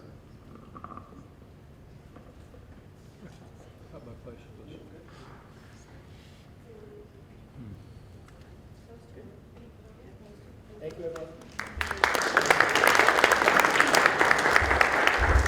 Thank you so much. Next, I would like to welcome Colin up from the Inspectional Services Department. Hello, everyone. Can everyone hear me okay? Am I close enough to the mic? All right. How many of you have seen a rat? Quick survey. Oh, it's beautiful. I love this. In the past month, past week, past day. All right. Thank you. So this goes to show that this extremely resilient, one of the most successful species to ever walk on Earth, is ubiquitous in our life, right? We see them in every sort of setting, from our parks to our backyards, at our barbecues. They really like to show up to those, at the pizza parties. Rats are in the city. And the city is one of the few that are actually responding to this in a sufficient way, comparatively, okay? I know everyone might seem like rats are everywhere and they're running the city, but Somerville is actually responding in some of the best ways that a municipality can. I attended the New York City Rat Summit, one of Mayor Adams' sort of last public appearances that ever going on. And it was really energizing to be there and to be with some of the leading edge, cutting edge researchers, as well as some of the largest municipalities in the United States. And they were coming up to me for advice. Now, this was, I was kind of taken aback. I was there to ask them questions, not the other way around. So we are responding. We're trying to find better ways to do it. And our staff are doing an amazing job in integrating a lot of the best practices that we talk about, and then bringing them to fruition. Councillor Scott probably remembers we were meeting outside, I think at my second city council, or not city council meeting, second committee, or public meeting, and there was a rat right in that garbage can right outside. That garbage can isn't there anymore. It's been replaced with these beautiful big bellies throughout Lincoln Park and into the school. Through partnership with DPW and our buildings and grounds, we've gotten that done. So we've changed that one aspect, and it's made all of the difference. No more burrows in those planters, no more burrows in that little area behind the concrete wall there.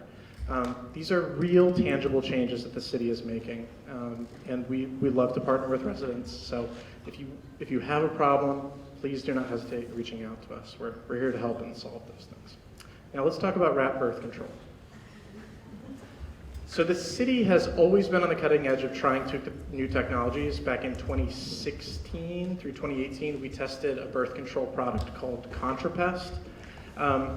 It didn't really work out. It wasn't quite scalable.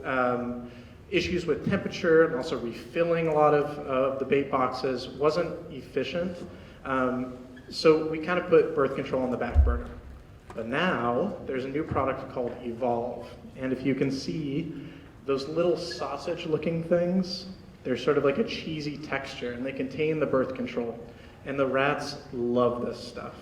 We're testing it at Somerville High School currently, and we are refilling on a daily basis. This is almost 18 pellets per box, and there are over 14 boxes at Somerville High School currently.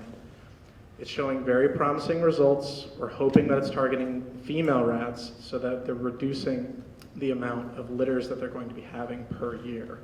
We're very excited for this. We're partnering with Cambridge. They're testing it in some different locations, and we'll provide updates as the project moves along. So very exciting. Just wanted everyone to know about that. Also, the city staff took everyone's feedback to heart about the residential program. So we were one of the first cities to implement a residential assistance program for rodent control. It was 3 weeks. We'd put out some bait boxes, come back every week and check on them, see how they're doing. That's not really rodent management. That is just putting bait boxes down and hoping for the best. That's just crossing your fingers. What we're doing now is we've extended the program to 2 months. We're using a tastier bait that poses less of a risk to predators or those that might consume dead rats. So those were Escar, second generation anticoagulant rodenticides. We've now moved to T-Rat blocks, which are vitamin D based and much less harsh and a less likelihood of secondary poisonings. We offer carbon monoxide treatment for qualifying properties if burrows are located 10 feet off your property or your foundation, as well as having a certain number. 6 is usually the threshold.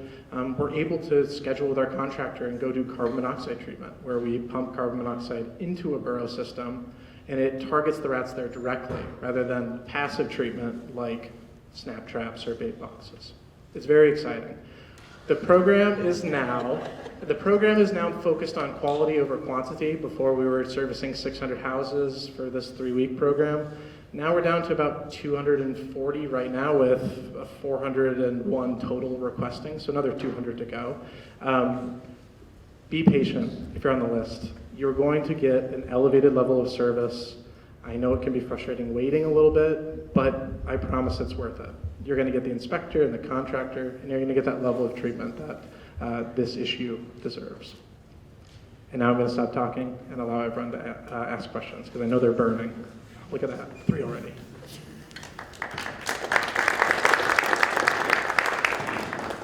I admire the experimentation.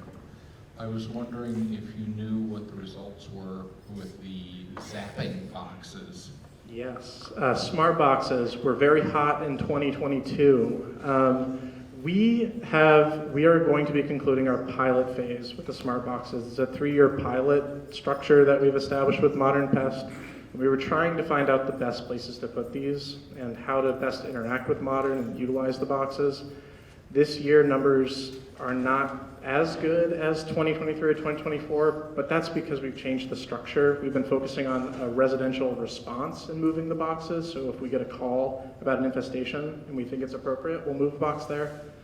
But we're finding them to be ineffective in residential spaces. They're much more effective in urban infill space, so a lot of dumpsters, a lot of foot traffic, and we need to make sure that we're placing them there to get the most out of them. So we'll be looking to renew the contract into 2025, moving them to Union and Davis as a focus, as well as some areas on Broadway, to ensure that we're getting the most out of these boxes. But I do still love them. They still capture 6 at a time. They're easy to service, and it's much more humane. So just keep updated. We'll let everyone know when we do move those.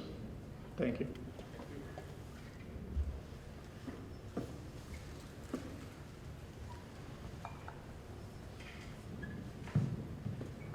Hi, I was just wondering, with the birth control program, will that have any effect on reproduction of local predators, like our local wildlife? Will it affect that? I don't have those studies, and they haven't really been conducted. This is a new product that does target rodent fertility, and in a lab setting, that's what it's been focused on. I am not aware of any studies that have proven that it hampers reproduction in secondary or in predators or consuming organisms. And I also want to ask about composting, reducing the food trash that goes into the barrels. When is Somerville going to implement a composting program for free for residents to reduce food trash in trash barrels? Yeah, that's a great point. Composting is critical, diverting food waste out of our rodent-proof bins and into something a little more sustainable and more secure is important. There is a composting pilot in the works for next year, this year?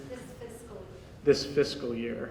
And that pilot will be managed by OSC. Is anyone from OSC right here? Do you have any updates on that? No new updates, but we're working on it. Thanks for bearing with us. We're working closely with them on also choosing some target locations or focusing efforts on getting people on those programs with high amounts of rodent activity. These are intertwined issues, but great point. And compost correctly. There's a great compost guide that Alicia Purvett, our amazing environmental health coordinator, has developed. So take a peek at it. Thank you.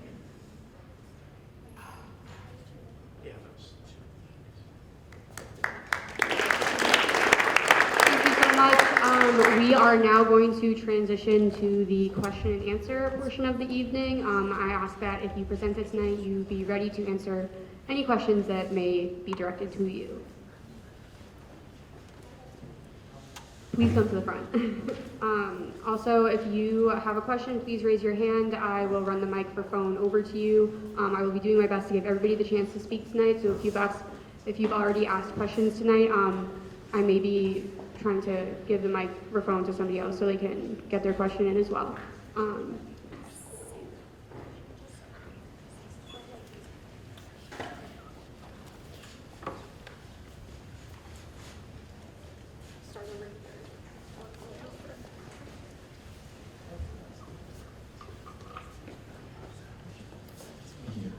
So my question was for Colin about that.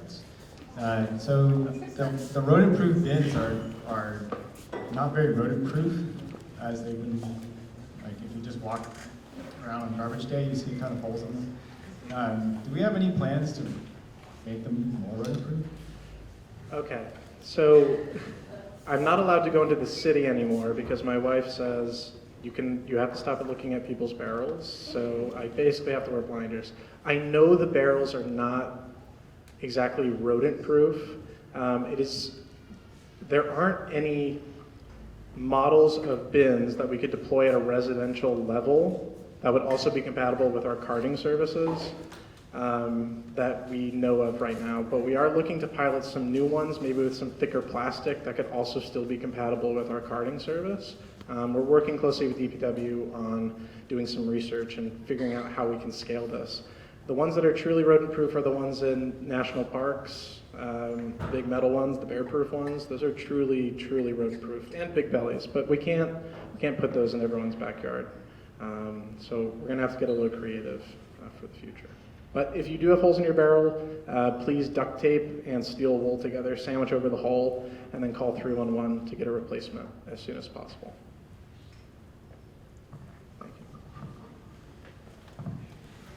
Hi, my question is for Mayor Valentine. I'm wondering about the Somerville Municipal Employees Association, the status of negotiations with the union. For those that don't know, the union consists of members of DPW, librarians, others who have been working without contracts for a couple of years now. Already with low wages, people who can't afford to live in the city based on that, and positions are now going unfilled, people are leaving positions, causing us to rely on contractors and others, and I'm curious what the status of negotiations with the union is and what's taking so long and when the employees are going to receive a fair wage. So thank you for the question.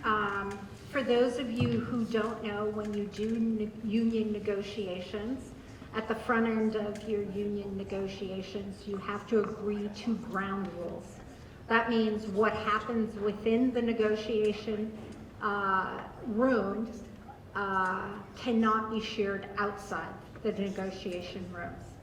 So I can't answer that specifically, but what I can share, which has been public, is I believe that equity can't be a buzzword. And what does that mean in terms of salary? People should be paid for the work that they do. So what I've done with all our unions, and we've settled 5 so far, is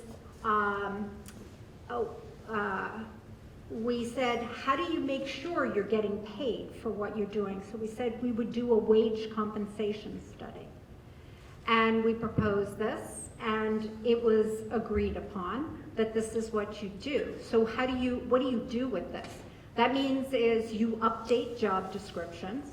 And so the question is, unions, do you want to update those job descriptions? And the response came back that, no, we'd like the city to update the job descriptions. So actually updating them. And then there was a lot of going back and forth, and we shared them just to make sure that they were all accurate. Then it was signed off on. That took a number of months. So just to be clear, the SMEA agreed to this. It was understood that we would do the wage compensation study. And so then you hire a consultant who then goes out into the marketplace to see what are like communities doing, and what is the job, what's the job description, what do you get for doing the job description, and then how competitive are you in like communities. That took a certain period of time. Those have been shared back. What I can say is that the wage compensation, to make sure we're paying wages for 2024 and into the future, was done, and at no time has the union come back and said that the city is not bargaining in good faith. So that's what I can say right now. And that 5 unions we have negotiated, same strategy. And let me use an example that is public. E911 staff are actually had an old job title that was called call taker for like 70 years. Those are, that you can imagine minimizes sort of the very life-saving work that E911 staff do when they get emergency calls. So you have E911 that are called call takers, happens to be historically female employed jobs. You have fire alarm. When you match the job descriptions, you will see that the job descriptions are exactly the same. Historically, it seems that that has been predominantly a male dominated department. The salary difference is anywhere from between $35,000 and $40,000. We settled their contract and we corrected that because it is so important that people get paid for the jobs that they're doing and that you're really looking at what the job is. And when people use all this rhetoric, we want to break down the systems. You know, we want to dismantle them, excuse me, and really do it. That is what it takes, but it takes a bit of time. It takes a little bit of negotiation, and also, you know, changing the job description title, which is 70 years old, that in and itself minimizes the work. Do I think that it was intentional to pay a predominantly women's department less than a predominantly man's department? Probably not, but when you add a job description and if you add that title to the name, that sort of does it for it. And so that is my approach that I have done for all my union negotiations. Thank you.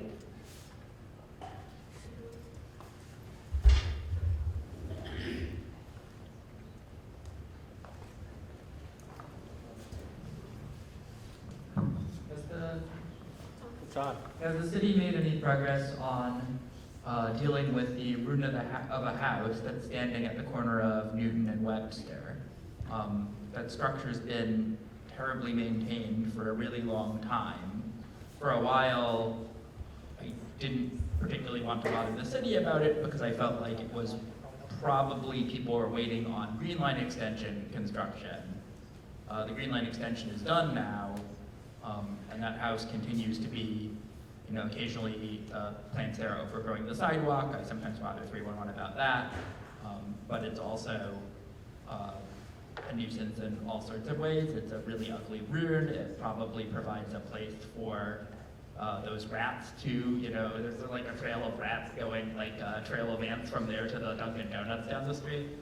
At least I can only assume it's like that after it gets dark. It's a real shame that that property is being left completely unused when there are plenty of people who would like to presumably build something nice there and live or work in it. Thank you for the question. I'm actually going to default, Tom, to you to give the update on that. Thank you. Thanks for the question. My name is Tom Galligani. I serve as the Executive Director of the Office of Strategic Planning and Community Development at the city's Planning Development Agency. Great question. We get this question every time we come to Ward 2. It annoys me to get off the beautiful Green Line and look across the street and see this derelict building. When you see a building like that, there's something wrong. Clearly there's a story behind what's happening there. And the property is owned by a family. It's been owned by that family for decades. One of our affordable housing partners, Just Start, based in Cambridge, as you may know, is working on a project right next door where they're going to transform those buildings just down the street into roughly 40 purpose-built affordable housing units. They have been actively, at least for the last 2 years that I've been working with them, working with that property owner to try to acquire that building in the hopes that that would become Justice Start's phase 2 of their very exciting affordable housing project. So far, the family that owns it isn't willing to sell. Their price is up here. The property's probably worth around here. But hopefully something will happen. Right now the property is secure. The fence around the property prevents anybody from getting into it and causing all sorts of trouble. It's not an imminent risk to public health and safety, even though it looks pretty nasty. It's not a place that anybody would want to spend time. So that's the status right now. We're hopeful that we have a breakthrough sometime in the next 3 to 6 months where a deal can be struck and we can plan a path for a transformation of that site.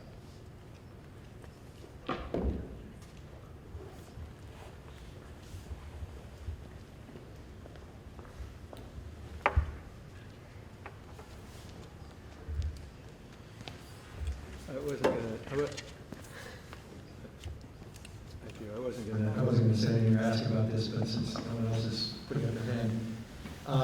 What is the current status, if you can say anything about the, I guess the negotiations that may still be underway with the family that have owned the Middle East and owned the armory, and then there was, I think they didn't feel they were being compensated enough with the taking of the armory, and then I think there's been some litigation. Does anybody know anything about the current status of this? I'm not sure if you're even at liberty to say anything.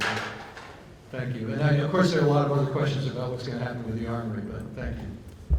Well, can I just answer the question with the armory? the tool that we use, the law that we use to have taken the armory is a demonstration project. That application was very clear that it is for arts use. I would forget the exact thing, but it's the arts use. That is what's going to continue there. So there's no change in that. Okay, so I just wanted to be clear that that stays. Thank you. Almost every time we take a property by eminent domain, the folks we take it from are upset and they say, you haven't paid us enough. 99 times out of 100, they go file a lawsuit against the city or the public agency, whether it's the MBTA or somebody else who has the power of eminent domain, and they sue us because they're looking for more money. They feel they haven't been justly compensated. So that's what they've done. They filed a lawsuit, and we're in the process of preparing for the defense of a court case in front of a judge or maybe a settlement. So that's where we're at. Thank you. That's as much as I can Appreciate it. Thank you.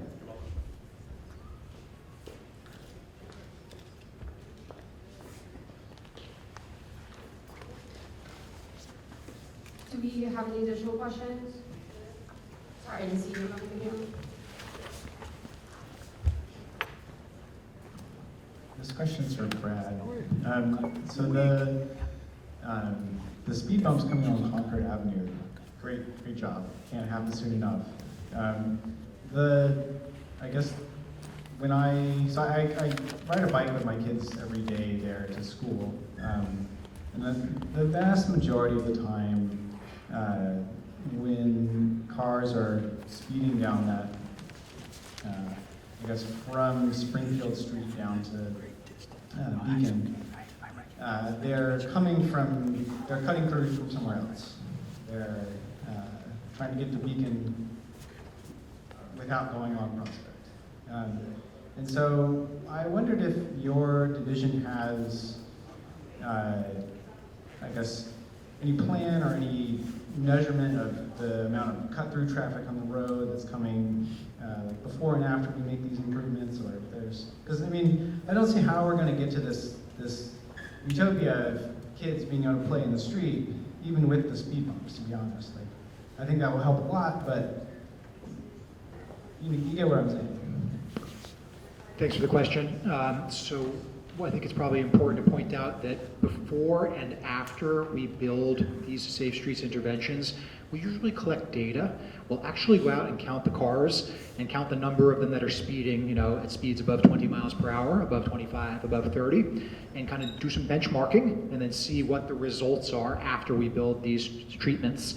One of the things that we have found, neighborhood after neighborhood, when we build the traffic calming, not only does it reduce illegal speeding and dangerous speeding, it reduces the volume of cut-through traffic. It's almost like a magic wand. It's unbelievable. People self-select to other locations. Now, we have to be humble about this, and we have to make sure that we are planning for nearby streets, right? So that's part of the reason that we're doing what we're doing in your neighborhood right now with Western Washington, getting a series of treatments, and then side streets like Dane and Calvin and Concord and Newton, et cetera. So help is on the way. We anticipate that as the speed humps are built, you will see a reduction in the number of cars passing through. But there are much more systemic issues at play here as well, and many of them are outside of our control. We have a regional housing crisis that is forcing more and more people to live in distant suburbs rather than the core cities where the mass transit system is strong. We have an operations and maintenance challenge and crisis at the MBTA, a crisis of confidence. The T itself is running at like 60% of its pre-pandemic ridership. So to this day, people are feeling like they can't rely on buses and trains. We are working and partnering with the MBTA. The mayor is on constant contact with the general manager, Secretary of Transportation, and her peers to try to advocate for funding and for culture change, to do things like fixing the rails, getting more buses into the fleet. But those are long-term plays. So I think some of those things kind of come together in trying to give more people choices. Another thing that we're trying to get our arms around is navigation apps. So we are now purchasing cell phone data that gets aggregated and anonymized so we can understand where folks are coming from in our neighborhoods. Anybody who lives on the Spring Hill side of Ward 2 may have seen a really cool analysis that we just did related to Benton Road and Summer Street, where we're doing catchment areas and saying, for the car, the cell phone pings that we pick up on a given street, Where are they coming from? Where are they going to? Can we use that information to think about our one-way and two-way street networks, about the traffic light timings that we are running, and other kind of tools? So we're trying to attack this problem from every angle possible, including the land use, the regional mass transit, the technology. But at the end of the day, what we have found is, again, project after project, year after year, if we make it just a little slower and safer, some of those folks who are just wanting to, really buzz through our neighborhoods quickly are going to stay on the freeway, are going to stay on the bigger roads. So help is on the way for Concord. It will get better. We will measure after the speed humps and be happy to share that information with you and your neighbors. So thanks for the question. Mine is sort of related as a Green Line rider. I love taking the T. Sometimes it's a little difficult because it doesn't run on time. One of the obstacles I face actually is getting stuck at the light and then having to wait almost 2 minutes to be able to cross the crosswalk to then cross to the station. I would like to know, are there any plans to make it easier to get to Union Square Station from the heart of Union Square? And also, have we considered adding our own wayfinding signs? I cannot tell you how many times I have been stopped and asked how to get to the station. Luckily, it's fairly easy to point to the building and be like, oh yeah, you see that building that looks like bacon? It's right there. But crossing the street can be kind of onerous, and the light is not very long, and also, because it's such a high traffic area, people run the red light all the time. So I just want to ask, what can we do? I know it's really difficult when it comes to working with other state agencies. Thanks for those questions. Can I ask quickly, is your biggest pain point Somerville Prospect? Is it Washington Webster? Is it Webster Prospect? So I come down Somerville Ave, so it's crossing Somerville and Prospect. Okay. So the city is working to modernize traffic signal equipment. Sometimes we have really, really old equipment that doesn't allow us to have as much flexibility as we want to run shorter cycles. Typically, shorter cycles are better for all users, but they're really better for pedestrians. And yet, Union Square is wildly complex. There are so many inputs, there are so many one-way streets, multiple lanes. Think about how Somerville meets Somerville and Webster and Washington with 2 twin left-hand turns. There's just a lot of green time that's allocated to move in those cars. One of the things that we've been working on for the long term with Union is to continue rebuilding those intersections so you have 1 lane of travel, 2-way streets typically work better than 1-way streets, but ultimately we want to get to a place where we have shorter traffic signal cycles. We have built up a ton of in-house staff capacity. To the question earlier, we used to have to outsource all of this type of traffic engineering work, and we're really proud, the mayor mentioned this, we've hired and retained great technical staff, licensed traffic engineers in our offices in engineering and mobility who are now able to get into those cabinets and modify timing. We're also doing things like remote monitoring. So we actually, for the first time in 17 years I've been working in City Hall, for the first time we have computers in City Hall that can actually flag an issue where it's like, whoa, there's a particularly long queue here. Hey, this signal has been tripped by our fire department. Hey, there's an electrical failure and this signal's on flash, on yellow flash. So we are entering the modern era for signal operations management. I don't have a short-term answer for you, but please know that we've got a lot of people looking at this, and our goal is to get that cycle down to like 1 minute, not 2. I'm sorry, is there a possibility of adding another crosswalk between the 2 access points on Prospect? Because there was the temporary, and that obviously got removed and there was an accident there, but is that a possibility in the future? There is a possibility in the future. It's going to take time and it's going to take money. The slopes coming off the bridge are one of the limiting factors because we have to make sure that there's an accessible path of travel and that bridge slope is really, really severe. So yes, we're aware of it. It's part of our long-term engineering plans, and our hope is that within the next 5 years or so, we'll be in a position to add that crosswalk. I'm sorry for the pain in the meantime.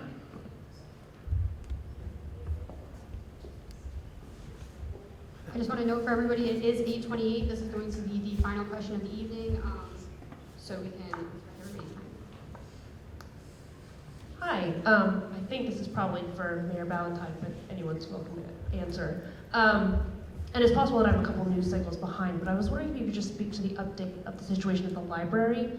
I know there was a move to try to hire a social worker and bring some more support in for the youth there. And I believe there was also the question of establishing a permanent teen center. So I was hoping you could just give us an update on where those projects stand? So, thank you for the question. So I'm gonna take it in a few parts.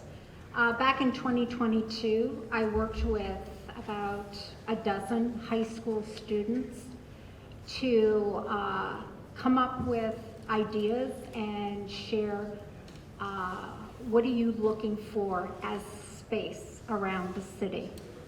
So they presented to me. They worked with the design school at Harvard. They did an amazing research project, and some of those teams are still working with some of our after-school staff at the high school. It's called the D Lab.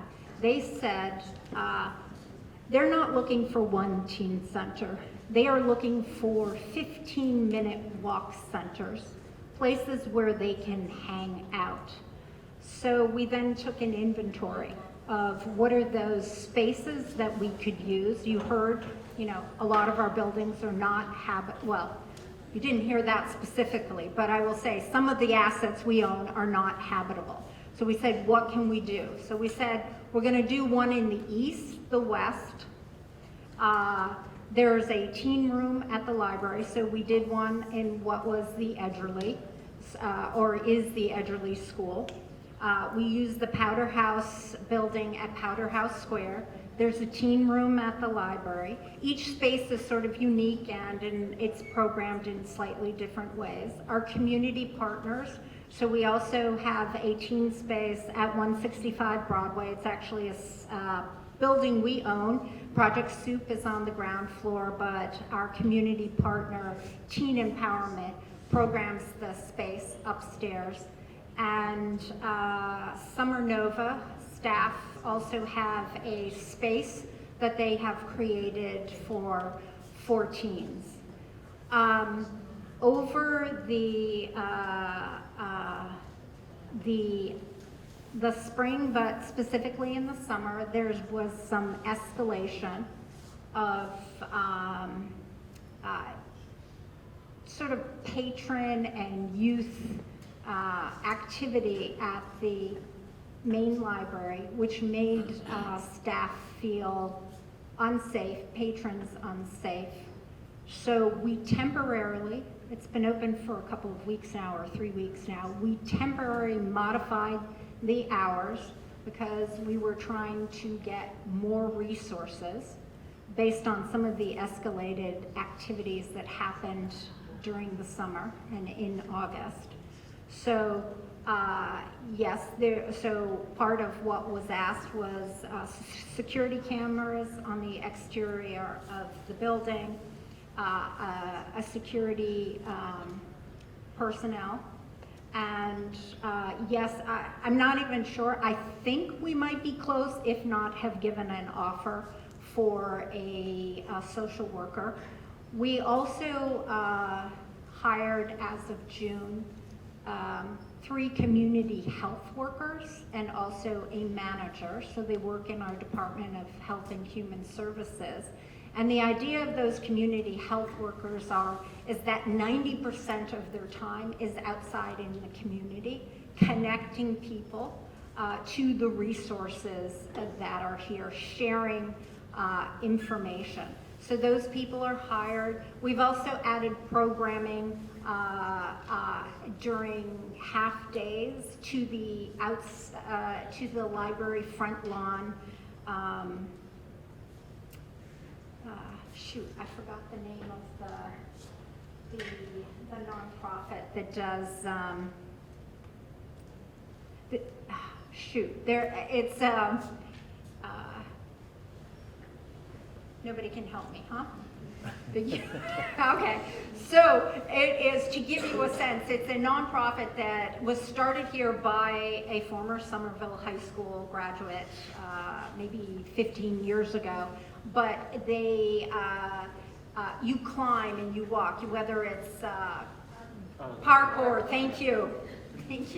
So they're doing parkour programming out there, and there's other programming, but it's also for all ages. So the library is open. One thing to be sure of, library services were never taken away from teens. The Somerville High School, which is a brand new building, has this wonderful library space. Teen could always, if they needed library services, while we had those temporary modified hours on, they still had access to that, and they used that also. Thank you.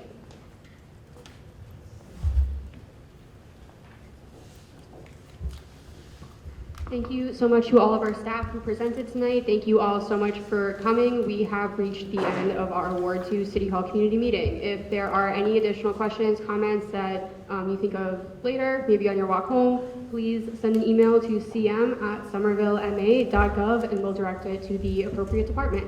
Thank you all so much.